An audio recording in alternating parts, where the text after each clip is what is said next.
Mumbai central station पर रोज की तरह भीड़ थी। ट्रेन नंबर 299 दिल्ली के लिए रवाना होने को तैयार थी। फर्स्ट क्लास कोच में विक्रम सिंह, एक मशहूर बिजनेसमैन, बेचैनी के साथ बैठे थे। ट्रेन ने रफ्तार पकड़ी और सफर शुरू हुआ, एक ऐसा सफर जो विक्रम के लिए आखिरी साबित होने वाला था। रात गहराती गई, यात्री सो चुके थे।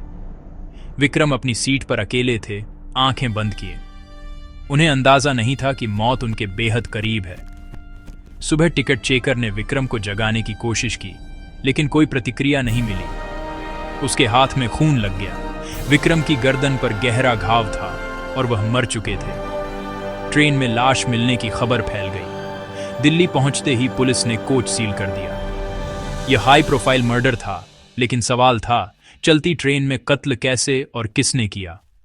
रहस्य की शुरुआत हो चुकी थी। पुलिस ने जांच शुरू की। टिकट चेकर रमेश ने बताया कि विक्रम सफर भर अकेले थे। कोच के दरवाजे अंदर से बंद थे, कोई बाहर से नहीं आया। सीसीटीवी फुटेज में भी विक्रम अकेले ट्रेन में चढ़ते दिखे। कोई संदिग्ध नजर नहीं आया। पुलिस उलझन में थी। कातिल आया ही नहीं तो कत्ल कैसे हुआ? फॉरेंसिक टीम को कोई हथियार या सुराग नहीं मिला। न उंगलियों के निशान, न कोई चाकू, जैसे हवा में कत्ल हुआ हो। मीडिया में केस छा गया। पुलिस पर दबाव था, लेकिन उनके पास सिर्फ सवाल थे। क्या कातिल इतना चालाक था या पुलिस कुछ मिस कर रही थी? ये एक बंद कमरे की मर्डर मिस्ट्री थी जो हर पल और उलझती जा रही थी। केस इंस्पेक्टर शालिनी मेहता को सौंपा गया, जो अपनी तेज नजरों के लिए जानी जाती थी। उन्होंने क्राइम सीन का दोबारा मुआयना किया। शालिनी ने कोच की हर चीज बारीकी से देखी।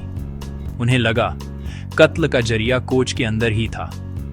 टीम को हर असामान्य चीज की तलाश का निर्देश दिया। विक्रम के सामान में कुछ खास नहीं मिला, लेकिन उनका मोबाइल जांच के लिए भेजा गया। शालिनी ने परिवार और दोस्तों से बात करने का प्लान बनाया। कपड़ों की तलाशी में कोट की अंदरूनी जेब से एक मुड़ा हुआ कागज निकला। 1 हफ्ते पुराना ट्रेन बोर्डिंग पास, उसी ट्रेन और सीट का। शालिनी को लगा यही सुराग इस रहस्य की सबसे बड़ी कड़ी है। बोर्डिंग पास पिछले हफ्ते का था, वही ट्रेन, वही सीट। शालिनी ने रेलवे रिकॉर्ड्स खंगाले। पता चला विक्रम ने पिछले हफ्ते टिकट बुक किया था, लेकिन यात्रा रद्द कर दी थी। सीट खाली दिल्ली गई थी। सवाल था, अगर विक्रम ने सफर नहीं किया तो पास उनकी जेब में कैसे? शालिनी को शक हुआ, क्या कातिल ने पिछले हफ्ते ही कोई जाल बिछाया था जो अब काम आया? टीम ने कोच की जांच की, लेकिन सफाई के बाद कोई सुराग नहीं मिला। शालिनी ने ध्यान विक्रम की सीट पर लगाया। क्या कोई चीज थी जो 1 हफ्ते तक छुपी रही? जवाब इसी सवाल में छुपा था। शालिनी ने फोरेंसिक हेड डॉक्टर वर्मा को बुलाया। थ्योरी थी, हथियार सीट में छुपा था, बहुत छोटा और नजर न आने वाला। टीम ने सीट को पूरी तरह खोला। एक जूनियर एक्सपर्ट को हेडरेस्ट में बारीक कट दिखा। सिलाई खोलने पर एक छोटी मशीन निकली। मशीन में तेज धार वाला ब्लेड, स्प्रिंग और टाइमर था। डिवाइस को हफ्तों पहले सेट किया जा सकता था। कातिल ने डिवाइस पिछले हफ्ते फिट किया, टाइमर सेट किया और विक्रम के सोते ही ब्लेड ने अपना काम कर दिया। अब कत्ल की पूरी तस्वीर साफ थी। कातिल ने दूर रहकर ही मौत भेज दी थी। अब सवाल था, कातिल कौन? शालिनी ने विक्रम के दुश्मनों की जांच शुरू की। पता चला विक्रम ने कई दुश्मन बनाए थे। एक नाम बार बार सामने आया, प्रकाश शर्मा, पूर्व कर्मचारी और इंजीनियर, जिसका करियर विक्रम ने बर्बाद किया था।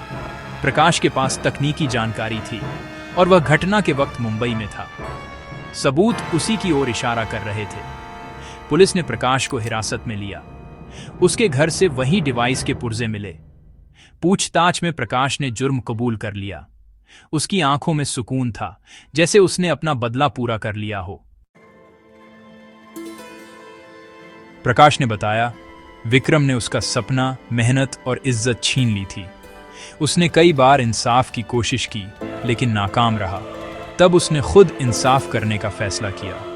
विक्रम की हर हरकत पर नजर रखी, पता चला वह हर बार एक ही सीट बुक करता है। प्रकाश ने सफाई कर्मचारी बनकर डिवाइस फिट किया। पहली बार विक्रम नहीं आया, दूसरी बार उसका प्लान कामयाब हो गया। शालिनी भी एक पल के लिए खामोश रह गई। ये सिस्टम से टूटा एक इंसान था जिसने कानून को अपने हाथ में ले लिया। प्रकाश ने सिर्फ एक आदमी को नहीं बल्कि सिस्टम को भी चुनौती दी थी।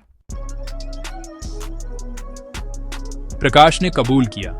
वह विक्रम को तड़पाना चाहता था, उसे वही बेबसी महसूस कराना चाहता था। उसकी योजना बेहद बारीक थी। टाइमर रात 2 बजे का, ब्लेड सीधा गर्दन पर। पुलिस को उलझाने के लिए सब कुछ सोचा। बदले की आग में वह अंजाम की परवाह नहीं करता था। विक्रम की मौत की खबर पर उसे अफसोस नहीं हुआ। यह केस दिखाता है कैसे अन्याय और धोखा एक होनहार को कातिल बना सकता है। अगर समय पर इंसाफ मिलता तो शायद दोनों की जिंदगियां बच जाती। इंस्पेक्टर शालिनी और फॉरेंसिक टीम की मेहनत से केस सुलझा। एक पुराना बोर्डिंग पास और सीट में छुपा डिवाइस, यही 2 सुराख थे। प्रकाश को उम्र कैद हुई। बदला लेकर भी उसे अपनी जिंदगी जेल में बितानी पड़ी। यह कहानी सिखाती है, कानून को हाथ में लेना आपको भी अपराधी बना देता है। जुर्म के पीछे अक्सर दर्द और नाइंसाफी की कहानी छुपी होती है। हमें ऐसा समाज बनाना चाहिए जहां किसी को जुर्म का सहारा न लेना पड़े। सतर्क रहें, असामान्य गतिविधि पर नजर रखें और पुलिस को सूचना दें। आपकी जागरूकता किसी की जान बचा सकती है। अपराध किसी का सगा नहीं, ये सिर्फ जिंदगियां बर्बाद करता है। सुरक्षित रहें, समाज को सुरक्षित बनाएं। जय हिंद।